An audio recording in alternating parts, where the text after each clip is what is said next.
Buen día a todos. En la clase de hoy vamos a continuar desarrollando los temas correspondientes a la unidad 3 y nos vamos a centrar en el arte barroco vinculado a las monarquías absolutistas.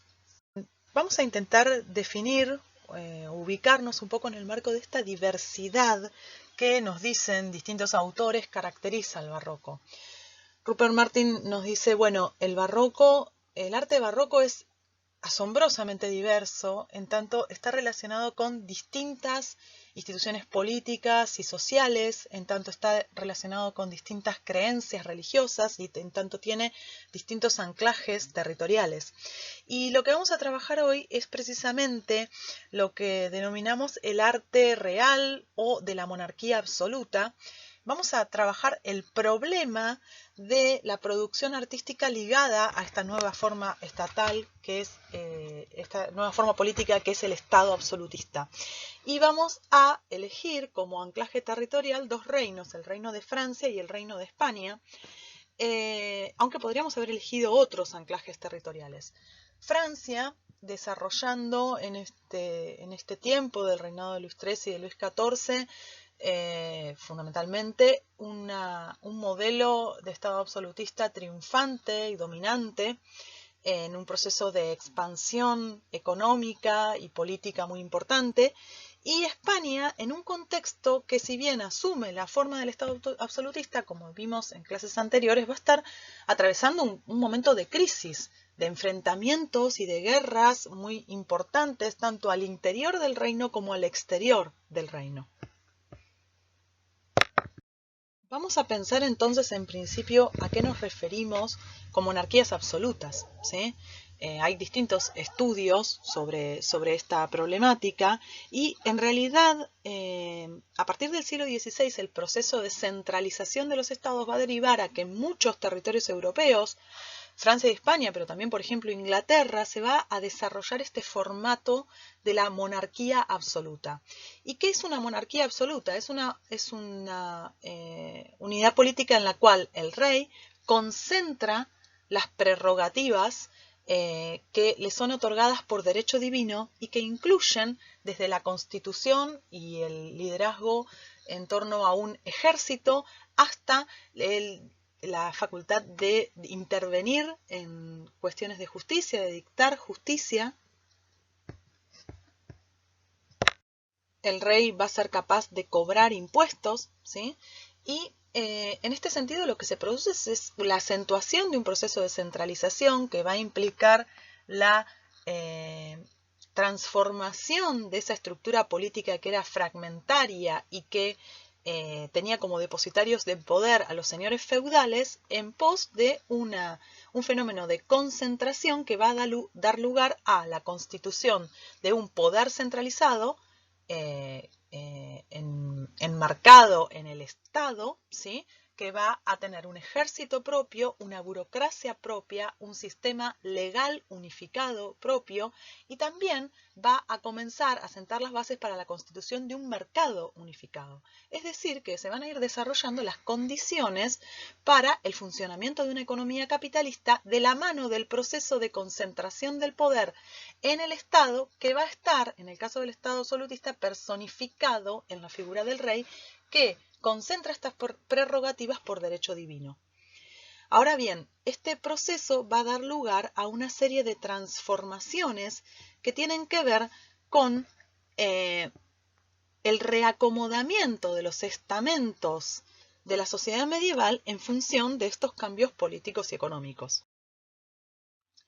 Y aquí nos vamos a referir a un proceso que tiene que ver con en qué medida, en primer lugar, el estamento de la nobleza va a sufrir una importantísima transformación en el marco de estos cambios, porque son precisamente los señores feudales aquellos que lentamente, en forma muy gradual y desigual en términos territoriales, van a ir perdiendo prerrogativas que van a terminar cediendo al rey, y entonces vamos a ver cómo la nobleza va a pasar del ejercicio directo del poder a una dependencia respecto de este rey que concentra cada vez más prerrogativas.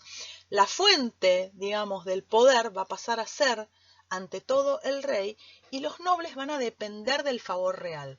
Y acá vemos incrementarse un proceso del cual venimos hablando en el siglo XVI, que es el proceso de la constitución de las cortes. Las cortes van a pasar a tener miles de integrantes y el rey va a convocar a parte de la nobleza a convivir con él y a integrar esa corte, ¿sí? Y entonces esos cortesanos, esos nobles cortesanos, van a depender del favor real para mantener sus prerrogativas y sus derechos, ¿sí? Y de alguna manera también la nobleza se va a insertar en el proceso de construcción del poder real en un fenómeno que después vamos a describir con más profundidad. Van a decir algunos autores que la nobleza va a pasar del ejercicio directo del poder a una cultura que tiene más que ver con la representación del poder real, ¿sí? Después lo vamos a profundizar esto. Por otro lado está la burguesía, que si bien, digamos, esto hay que aclararlo, lo dicen distintos autores, como por ejemplo Perry Anderson, la nobleza va a seguir siendo la cúpula de estos estamentos, va a seguir siendo la clase social con mayores derechos y prerrogativas, ¿sí? Va a ejercer el poder en algunos territorios incluso hasta bien entrado el siglo XX, ¿sí? La burguesía, que está en un proceso de ascenso social, encuentra en el monarca absolutista un aliado importante y acá se produce una relación de recíproca beneficio porque el monarca va a convocar a los burgueses a la integración en el aparato estatal y en esa burocracia que se está gestando y los burgueses van a obtener del monarca una serie de favores reales ante todo el otorgamiento de estos cargos en la administración pública, pero también préstamos y distinta circulación de recursos que va a permitir que algunas capas de la burguesía vean notablemente mejorada su situación, sobre todo en términos materiales. De hecho, va a suceder un proceso que lentamente se va a ir dando, que es que la burguesía va a empezar a copiar, ciertos sectores de la burguesía van a empezar a copiar los modos de vida de la nobleza, ¿sí? En cuanto a los gustos y a determinados consumos, ¿sí? Por otro lado, vamos a tener al campesinado y en general a los sectores populares que también nos va a decir Perry Anderson, en definitiva van a estar sosteniendo todo este proceso de centralización estatal a partir de los aportes que ellos hacen a través de los tributos, ¿sí? O sea, dice Perry Anderson, bueno, la estructura feudal se comienza a desarmar en pos de la aparición de estos formatos capitalistas, pero la servidumbre de alguna manera se mantiene, ¿sí? La enorme presión de la creación de esta estructura estatal y este proceso de centralización la van a sufrir mayormente estos sectores, aunque como vemos todos los sectores, todos los estamentos de la sociedad se ven modificados y ante todo se ve modificada una cosmovisión, una visión sobre el orden social a partir del establecimiento de la monarquía absoluta. Por eso, distintas interpretaciones historiográficas van a coincidir en el hecho de que el barroco es una escenografía del poder, ¿sí? Y acá es importante centrarnos en esta noción de esta idea de escenografía del poder estatal y monárquico, ¿sí? Por ejemplo, lo que plantea Roger Chartier. Dice, en las sociedades del antiguo régimen, las formas de teatralización de la vida social apuntan a que la cosa no tenga otra existencia que en la imagen que la exhibe, a que la representación enmascara en lugar de pintar adecuadamente su referente, ¿sí? Aparece esta idea de enmascaramiento, teatralización, escenografía, que tiene que ver con el hecho de que el arte barroco se va a caracterizar por persuadir al espectador, por convencer acerca de la existencia de determinado poder, ¿sí? En este caso, acerca de la existencia del poder. De hecho, fijémonos lo que nos dice Antonio Martínez Ripoll. Los poderosos confiarán al arte la función de crear la imagen de su grandeza, imagen factuosa y elocuente, cuya confección procuraban controlar y vigilar, por medio de la cual darse a conocer y conformar su época, imprimiendo en todas partes el sello de una imagen que en la mayoría de los casos encubría, y otra vez acá la idea de enmascaramiento, ¿sí?, una realidad del todo distinta, más dramática y desgarradora, ¿sí? Entonces, aquí vemos, luego de haber hecho este recorrido por las formas políticas, por las transformaciones sociales y materiales y económicas del arte del periodo del siglo XVII, cómo las imágenes también, de alguna manera, entran en este proceso de transformación. Y la imagen va a ser la encargada de construir, de crear la noción de poder y de grandeza de estas, en este caso de las monarquías, ¿sí? Para ejemplificar, para poder ver el funcionamiento de estas nociones, vamos a trabajar con el Palacio de Versalles, ¿sí? Ya habíamos visto una imagen en la diapositiva anterior. Este Palacio de Versalles que manda a construir inicialmente Luis XIII y que Luis XIV va a modificar. Luis XIII va a ser un palacio de dimensiones mucho más pequeñas a lo que vemos en pantalla, digamos en la parte central. A grandes rasgos representaría lo que hizo Luis XIII en una zona en la cual él se dedicaba a la caza, en Versalles. Va a mandar a construir un palacio, ¿sí? Luis XIV, cuando implementa, digamos, todo su programa iconográfico y su programa de arte estatal, va a mandar a reformar este palacio, entre otras cuestiones para albergar a los 20.000 cortesanos y funcionarios que componían su gobierno, y va a adosar a la edificación original dos grandes salas que, sumadas, componen 500 metros de fachada, ¿sí? Esto nos habla de las dimensiones de esta arquitectura barroca real, que va a ser ciertamente monumental y que además, como vemos en la pantalla, va a plantear un juego de interpenetración con el adentro y el afuera. En la pantalla vemos los jardines exteriores del palacio. También vemos en esta otra diapositiva, que está desde el otro punto de vista, el patio interior del palacio, ¿sí? Y lo que nos dice John Rupert Martin es que la arquitectura barroca tiene un fluir permanente entre el interior y el exterior, y que acá entra en funcionamiento esa noción de espacio coextenso que también podemos ver en las artes figurativas, ¿sí?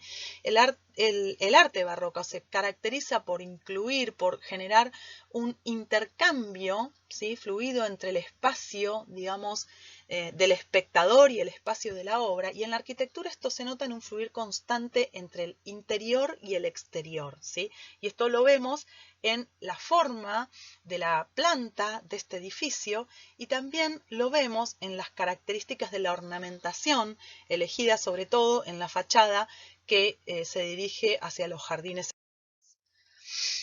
En esta fachada también podemos notar la enorme influencia del arte clásico, ¿sí? Hay en ella una gran cantidad de citas a la antigüedad grecorromana, ¿sí? El edificio está planteado en una serie de pisos. En el primero vamos a encontrar un almohadillado, y en el segundo, que sería el piso, digamos, noble, entre comillas, encontramos una estructuración entre pilastras y columnas que citan a la antigüedad clásica y que además plantean un juego entre formas que se proyectan hacia el espectador y formas que están más retiradas, que tiene que ver con este dinamismo característico de la arquitectura barroca y también con el diálogo entre el adentro y el afuera, ¿sí? El barroco francés, puntualmente, va a ser una de las plasmaciones más profundas, digamos, en las cuales la influencia clásica se nota más fuertemente. El lenguaje clásico fue el elegido por Luis XIV, sobre todo en su programa iconográfico y en su programa de arte estatal, para transmitir los valores de la monarquía, como vamos a seguir viendo en otras diapositivas.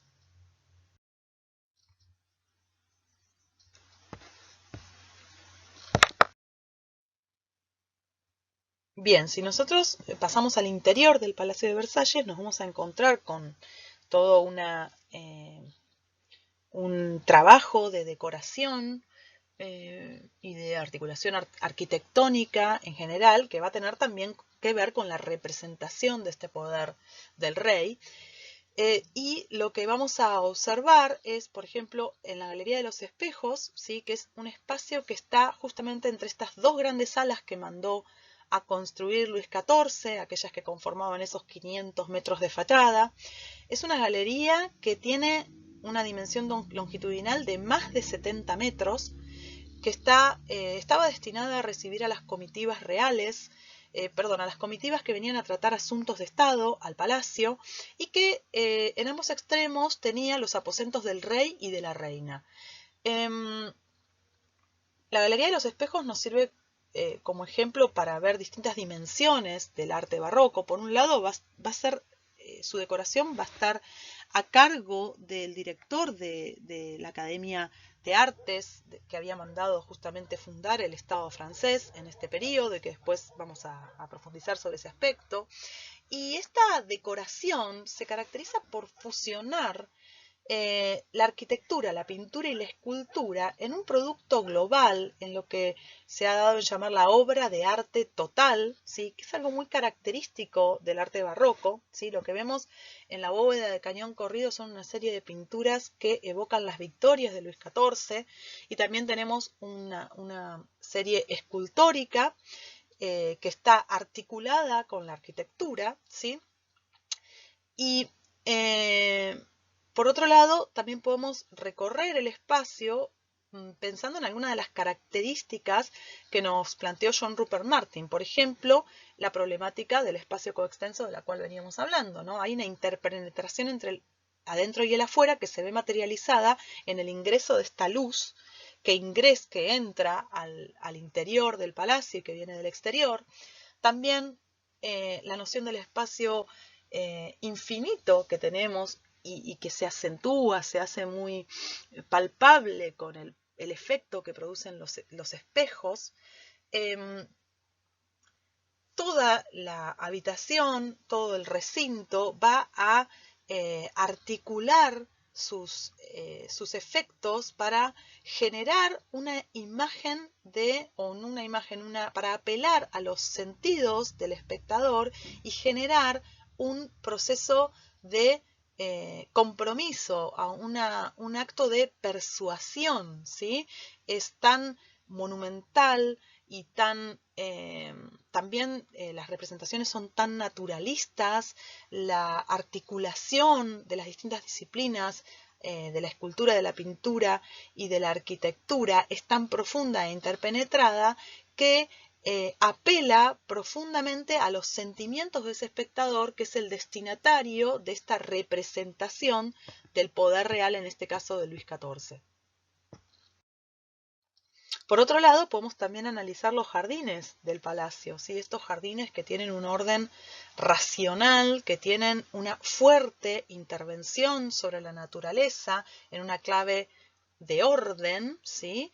de establecimiento del poder del ser humano en pos de controlar esa naturaleza, pero que también, por un lado, se proyectan y dialogan constantemente con el interior del palacio a partir de la forma de su planta y del establecimiento de las aberturas del palacio, y también proyectándose hacia el infinito a partir de los ejes que se visualizan en el diseño del palacio y de sus jardines en particular. Como parte de la constitución de este arte que representa el poder real, acá vamos a reparar en una cuestión muy importante, y es que si en el siglo XVI los destinatarios fundamentales de las obras artísticas, al menos de aquellas que han sido trabajadas desde la historiografía, tiene que ver con una corte, ¿sí? Que está creciendo, ¿sí? Pero que de todos modos es un contexto más o menos limitado de exhibición, ¿sí? En el siglo XVII, ese espacio de los espectadores, de los destinatarios de estas intervenciones artísticas, de las artes figurativas, de la arquitectura y también del urbanismo, se va a ampliar, ¿sí? Y esto tiene que ver con el lento desarrollo, y que por momentos es más una idea que una realidad, de la idea del súbdito, ¿sí? El súbdito en tanto ser humano que debe su obediencia al rey, ¿sí? Y que independientemente de aquellas corporaciones o cuerpos preexistentes a los cuales pueda pertenecer, ¿sí?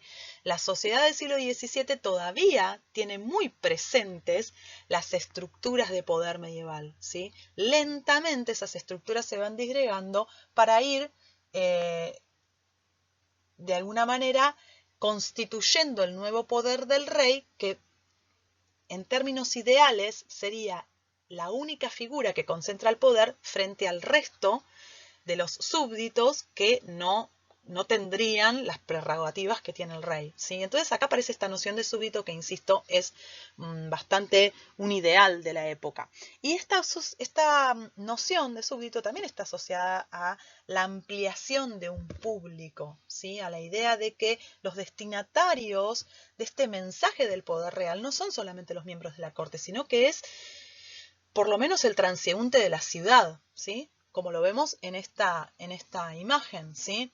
¿Qué es lo que empieza a desarrollarse en la Francia del siglo XVII? Estas plazas reales, ¿sí? La plaza real que está centrada por la imagen del rey y que se transforma en una intervención urbanística dentro del espacio de la ciudad medieval, que abre un espacio para la estatua del rey y para generar un orden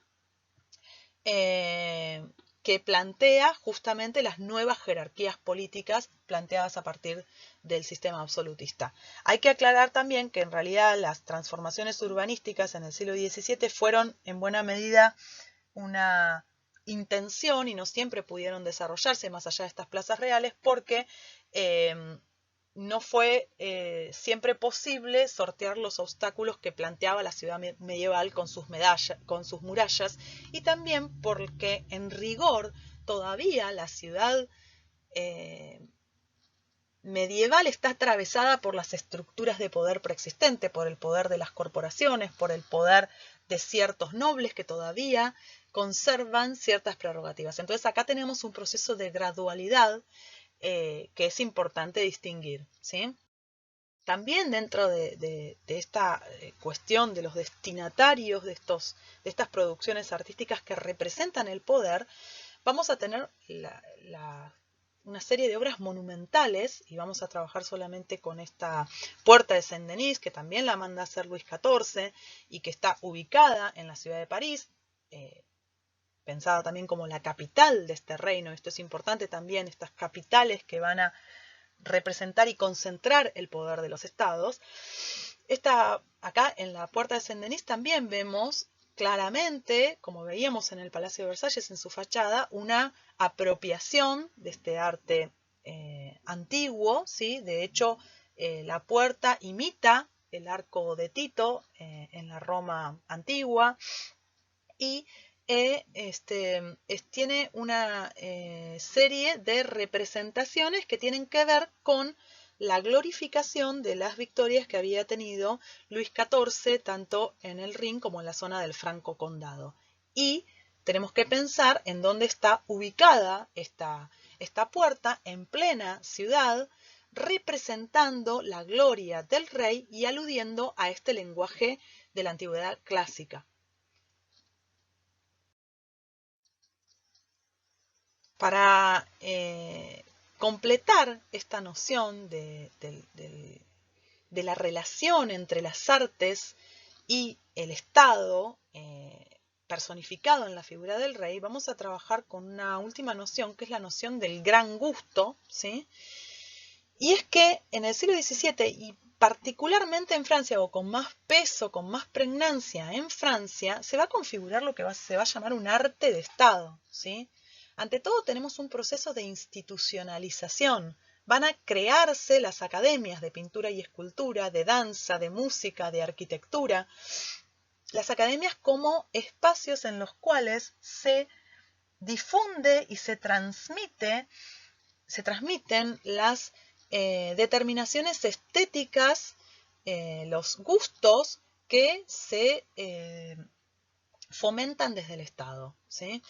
También se va a comenzar a desarrollar un coleccionismo real, ¿sí? Que en el caso de Francia se va a desarrollar, va a estar relacionado con la creación del Museo del Louvre, y que va a implicar el hecho de que los monarcas van a comenzar a crear sus colecciones y que lentamente estas colecciones van a tener un acceso semipúblico o público, ¿sí? Es la diferencia respecto de un coleccionismo más de corte que venía caracterizando el periodo anterior. Ligado también al arte de Estado está claramente, como lo acabamos de ver, un programa constructivo que abarca el palacio y que abarca también a la ciudad, ¿sí? Y un programa iconográfico que después vamos a desarrollar que tiene que ver con la representación del rey, de la familia real, a través de una serie, a través de las artes figurativas.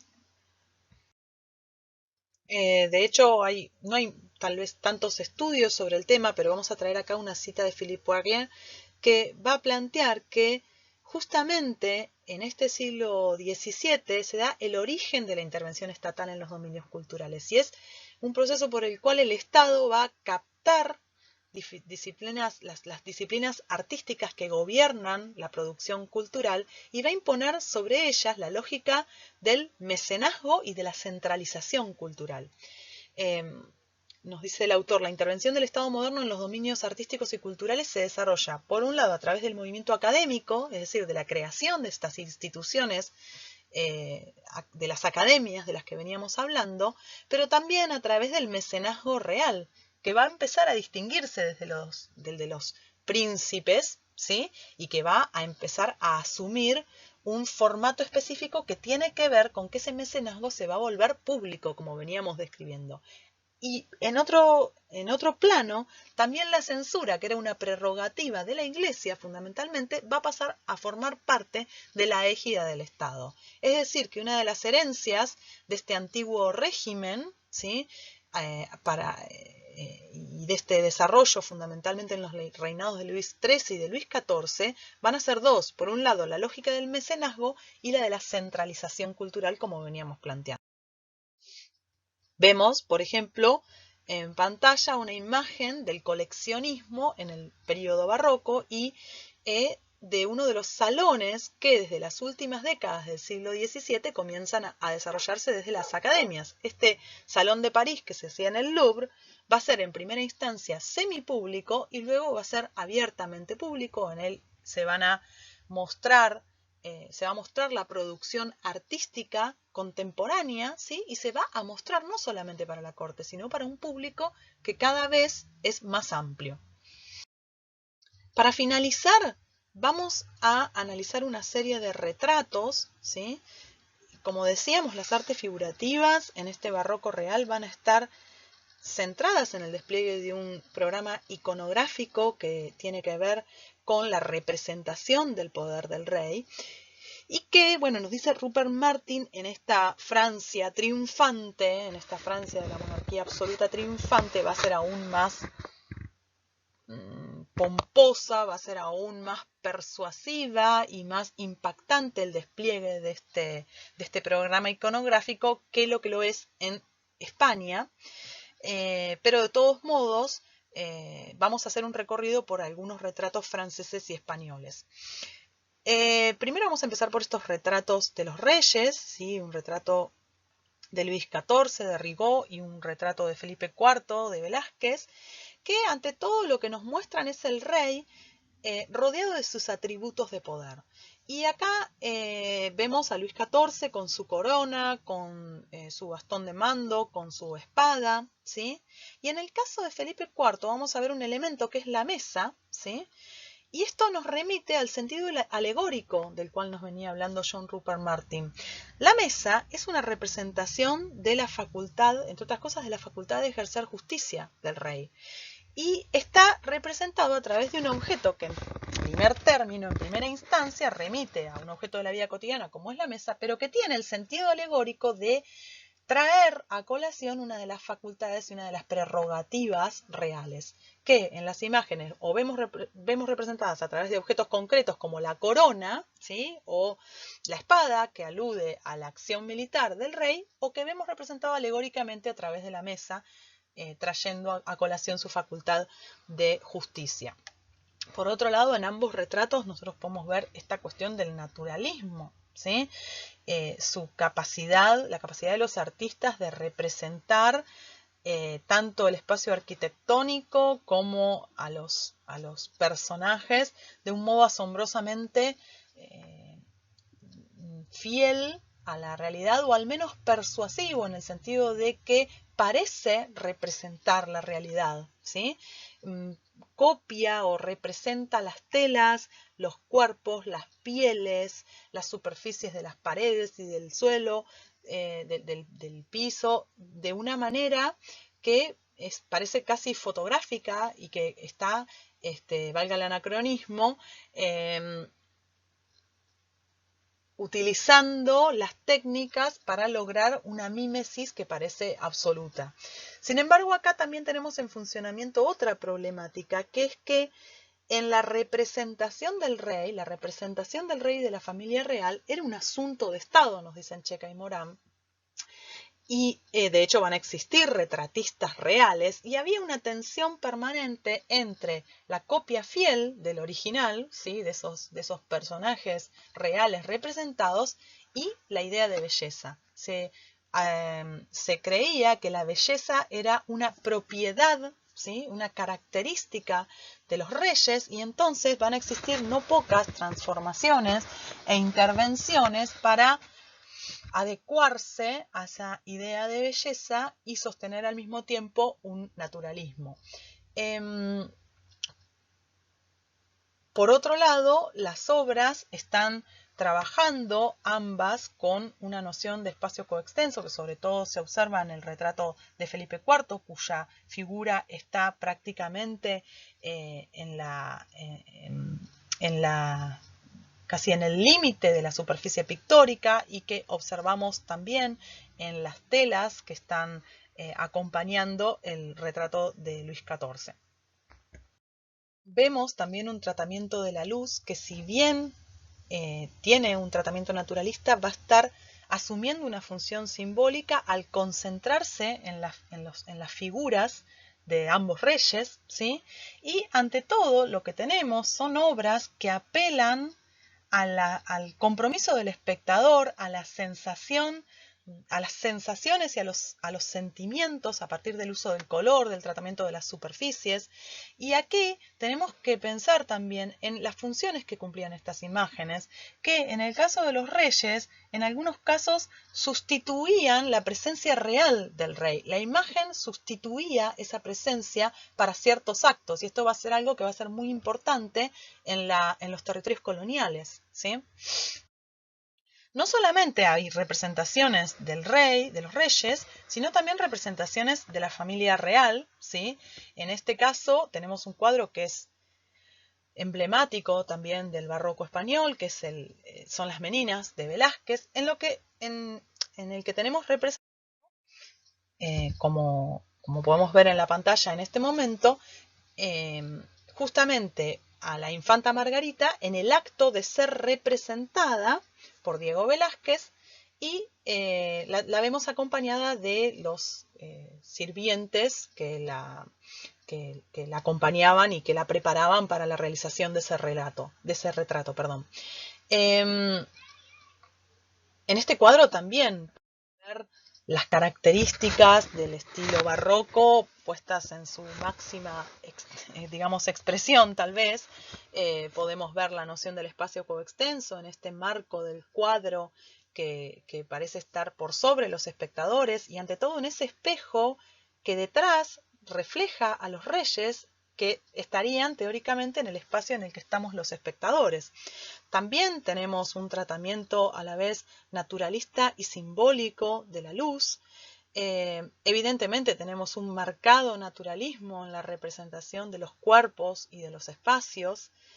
Y vamos a tener también una captación captación del instante, que es tan característico del arte barroco y que tiene que ver con las concepciones acerca del tiempo. Los retratados están captados en un instante determinado y cada uno además refleja en su rostro y en la actitud de su cuerpo una pasión determinada, una emoción que se transmite a través de su representación visual. Además, este cuadro ha sido utilizado para desarrollar, ha sido interpretado para pensar en una última cuestión que es muy importante también en el periodo barroco y que en realidad proviene de los debates que vienen dándose desde el siglo XVI, que es la dignidad de la pintura. Si nosotros observamos, Velázquez se representó a sí mismo en el mismo recinto en el cual estaban los reyes y se representó en el acto de hacer un cuadro, ¿sí? Y esto tiene que ver